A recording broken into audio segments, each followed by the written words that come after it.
Renforcer la coopération dans les secteurs du transport, des infrastructures et de la logistique, c'est l'objectif d'une réunion de travail entre le ministre du Transport et de la Logistique, Mohamed Abdeljalil, et son homologue espagnol. La rencontre fait suite à un mémorandum d'entente de coopération dans les domaines, signé en février 2023 à Rabat lors de la 12e session de la réunion de haut niveau Maroc-Espagne. Pour le ministre marocain, il est question d'examiner des opportunités d'investissement de l'Espagne dans les projets ferroviaires programmés par le Maroc.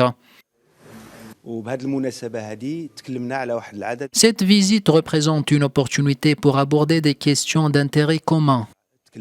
Les deux parties travailleront ensemble pour développer le réseau ferroviaire à grande vitesse au Maroc et examineront les perspectives de coopération dans ce secteur. Et bien entendu, l'Espagne est un pays pionnier dans ce domaine.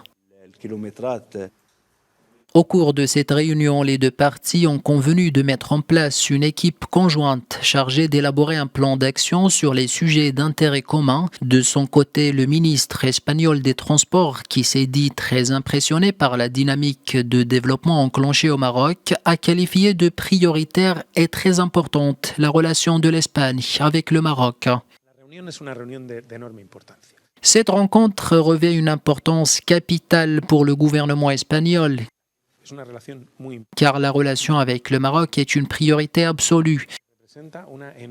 Nous considérons le Maroc comme un pays offrant d'énormes opportunités de développement dans la région. La relation avec le Maroc est également cruciale pour l'Union européenne, à la fois sur le plan économique, de coopération et sur le dossier migratoire.